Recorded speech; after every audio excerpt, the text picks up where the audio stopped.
Ito po si Chavit Singson, nakakagulat 'to 'no, kasi ito po, matagal pong gobernador 'to ng ano, alam ko sila ang may hawak ng Ilocos Sur, eh. Mga Marcos ang Ilocos Norte, sila Chavit Singson naman sa Ilocos Sur, 'di ba? Oh. Eto po, tignan niyo 'tong sinabi ni Chavit Singson ngayon. Ano na po siya 'no, humiwalay na po. Chavit cut ties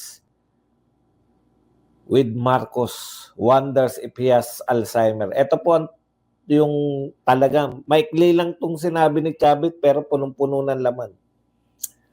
After the election, may Alzheimer's na si Bongbong. Di na ako kilala. Yan yung sinasabi natin na uri ng pamumuno, no? Yung sinasabi nating walang utang na loob na sinasagot naman tayo nitong mga alipores, yung mga loyalista na anong walang utang na loob? Kahit naman hindi, kasi ang sinasabi natin, ang nagpanalo kay Marcos, yung mga Duterte, ayaw nilang maniwala.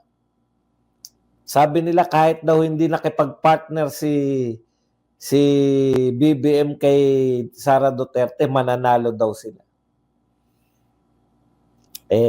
Mahirap po maghaka-haka eh, di ba? Kaya para tablahin nila yung sinasabi natin na walang utang na loob si BBM sa mga Duterte, ang sagot lang nila dyan, kahit wala naman kayo, mananalo naman si BBM. Napakalakas ni BBM. Di ba? O eto na po. Nagsalita na po yung mga kahit na anong, alam mo Ricky Boy, labas tong sinasabi mo dyan sa wedding. Pagka wedding, palagay na natin tama ka. Wedding at drug lord daw si Chavit. Naku po, wedding maniniwala pa ako. Pero yung drug lord, parang matinding akusasyon niya. Involvement sa sugal. Kasi ang wedding naman through, 'di ba, legal na yung nilegalize ng PCSO yan, 'di ba? Kung may kinalaman man si Chavit o wala, involved nga sila sa wedding. Alam naman natin yan, inamin naman yan, 'di ba? Nasa anong tawag doon? Impeachment, siya nga yung bida ron sa impeachment ni Erap. Pero yung drug lord pa, matinding akusasyon niya. Brad, maghunos dili ka. Okay. Ano lang natin, no? Hindi, wag muna. Yan ba pupunahin nyo kay Chavit? Babanatan nyo? Dahil sa amo nyo? Ito lang po ang sinabi ni Chavit, no?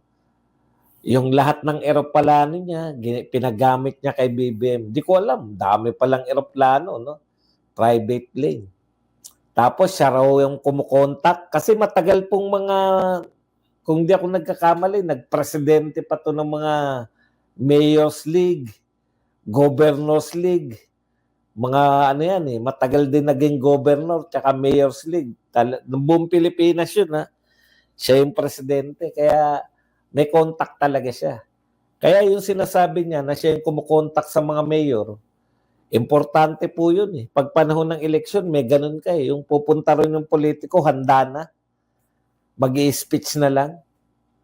Ibig sabihin, handa na ng mayor yun. Mga polis, yun. Ganun po yung, hindi po simple yan na pupunta ka rin sa isang lugar na bigla kang dadagsain ng tao. Hindi po ganun yun. Matindi po ang pag-organize ng mga rally-rally. Okay. Balikan po natin, no? So sinabi niya, pinagamit niya yan lahat, todo suporta siya sa mga Marcos, after daw ng election, may Alzheimer's na si Bongbong, di na siya kilala. Ito po yung sinasabi namin na ugali na walang pagtanaw ng utang na loob. Bagamat tinatablan nyo kami, na parang sinasabi nyo na ngayon na wala namang utang na loob yung mga Marcos sa mga Duterte, eto po, hindi nyo mapapasubalian yan. Pera na lang kung kakatwiranan nyo, sisiraan na lang nila si Chavit Singson, katulad nung sinabi nitong tao na to. Wala kaming pakialam dyan, no?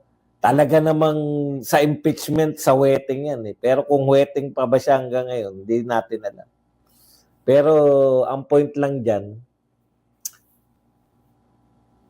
nakatulong talaga ng malaki si Chavit Singson, no? Bakit may mga ganito, no?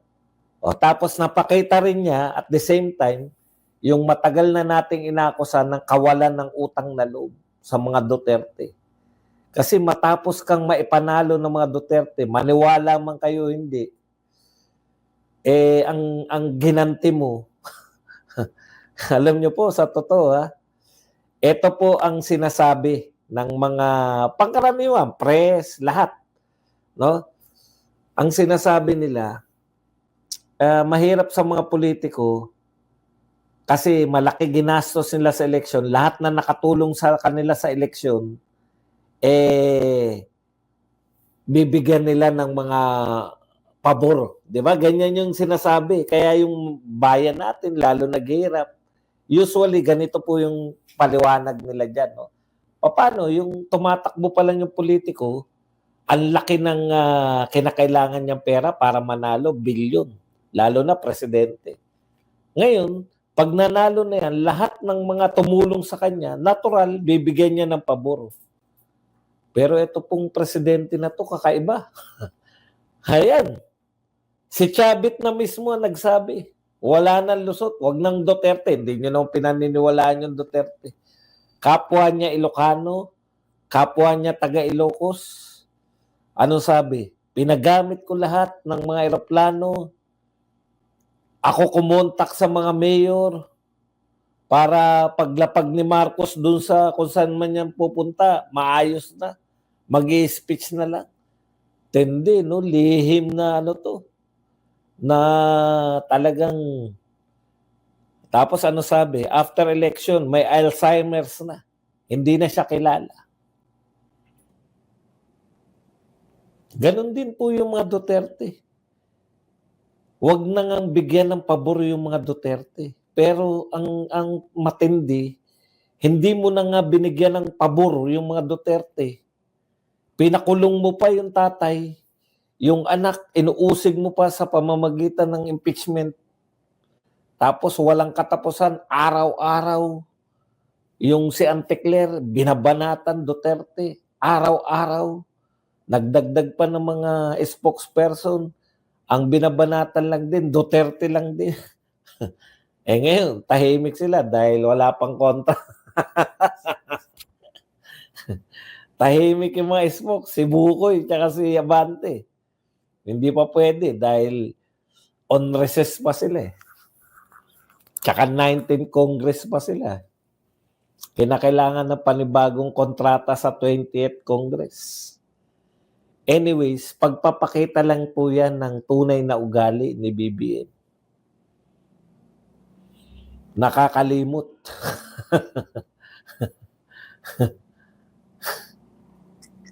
Correct.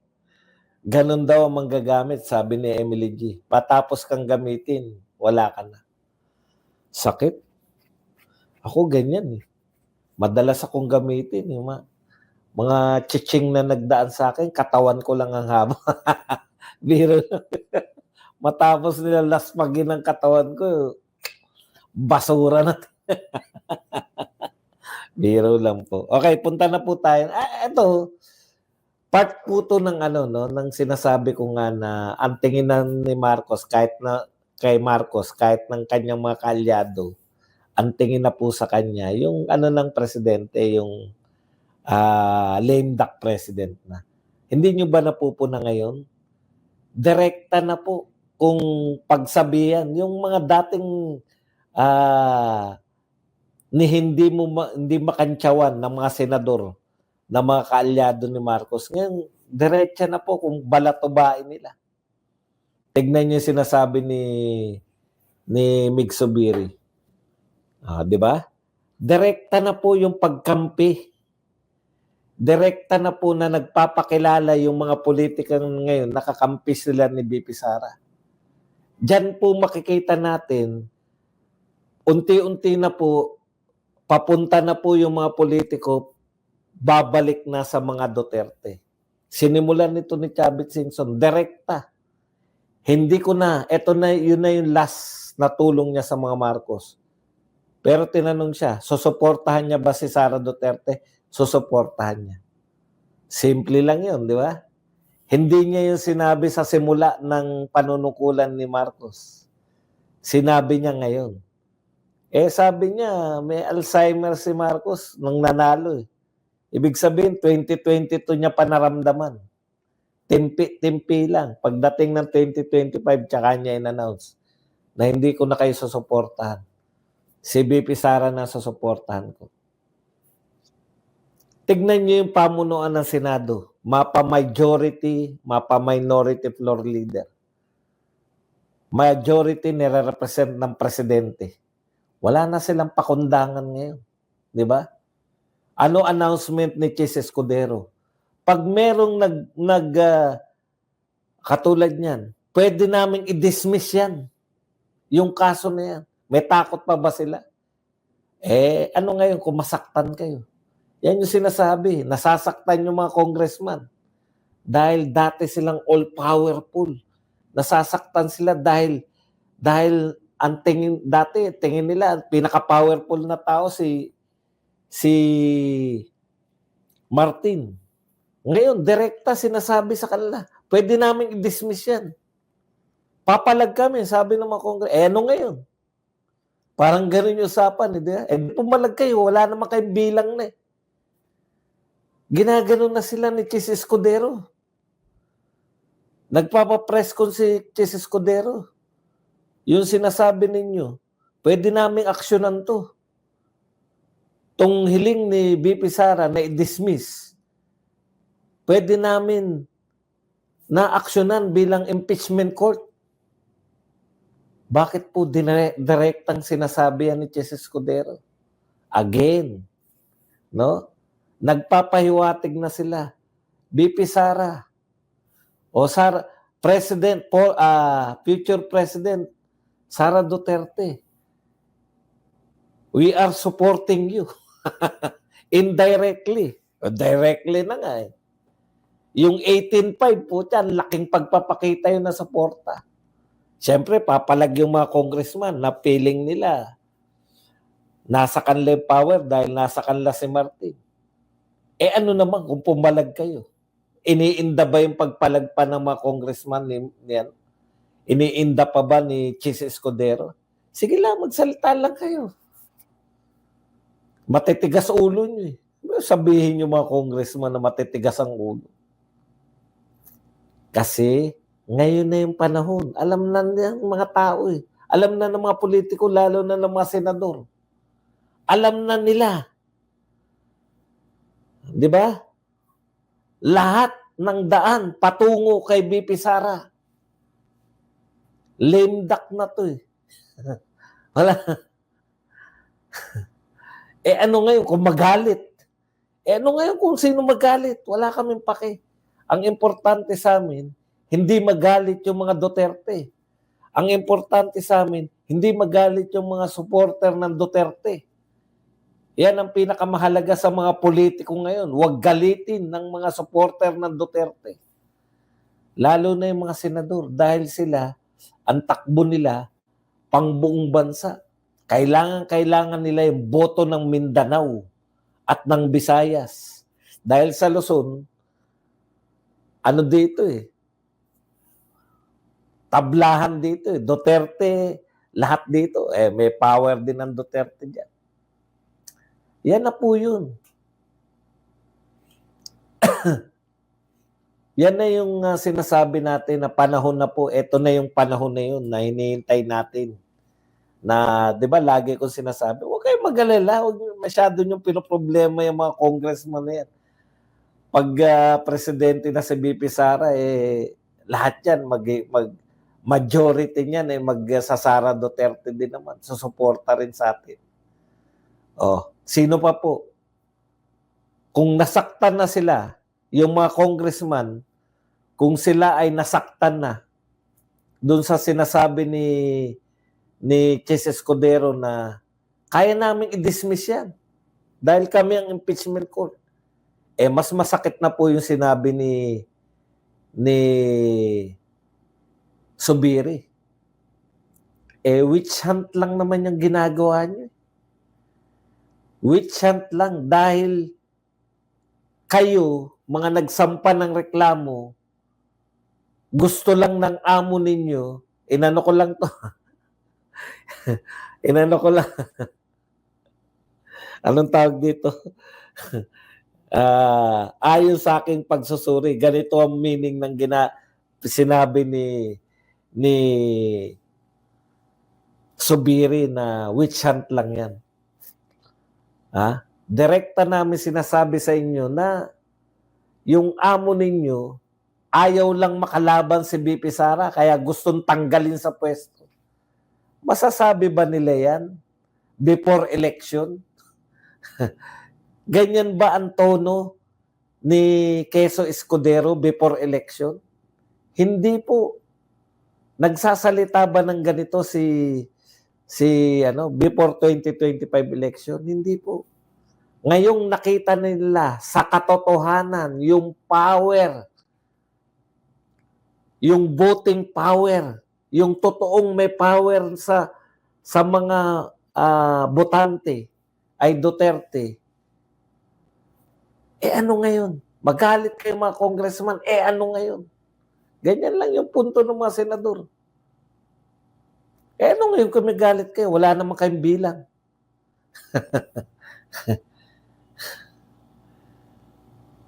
Hinahamon nila eh. Parang sinasabi, wala naman talaga kayong kaso. Wala naman talaga kayong ebidensya.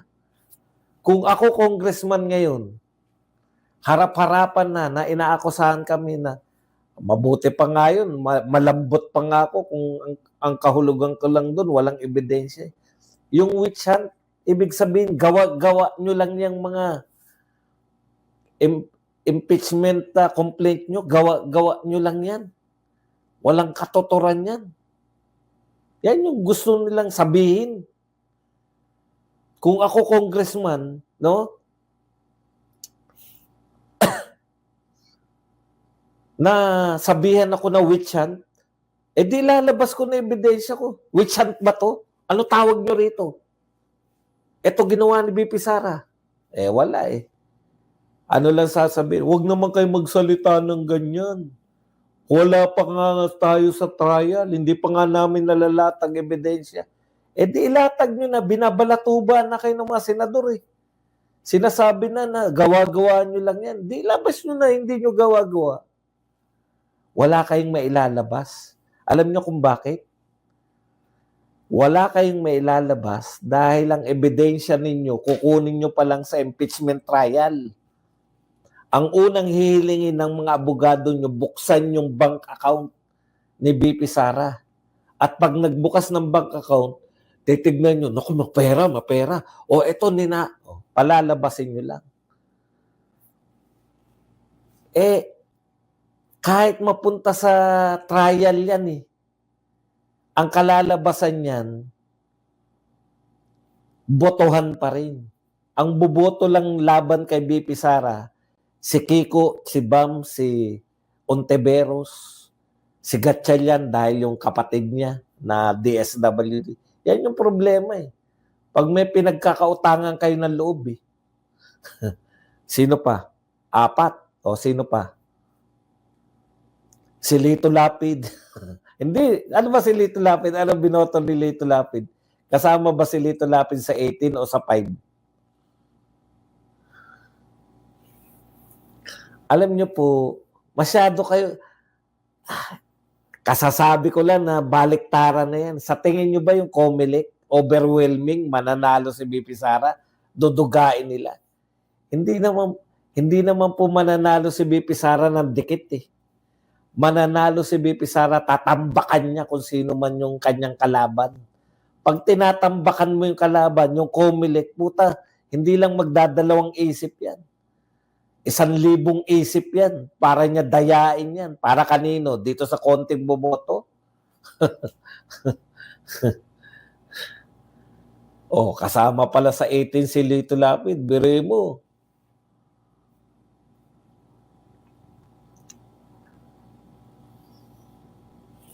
Kaya nga lahat yan, dahil may inaalagaan silang interes, sarili na ng mga senador yung inaalagaan nila. Hindi naman bobo yung mga senador, magiging senador ba yan? Kahit si Lito Lapid kinakantsawan natin, hindi po bobo yan. Hindi nga natatalo, sabihin yung bobo. Hindi lang siya kasing talino.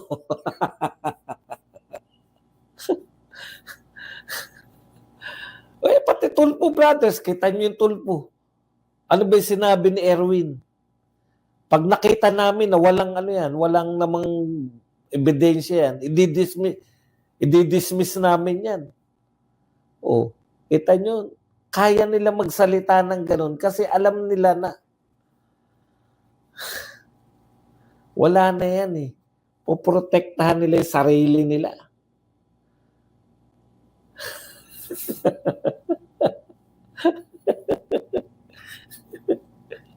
Nalumbalik daw yung pinagalit. Kaya sumama na sa majority. Nakakatakot kaya na wala kang boto sa Mindanao.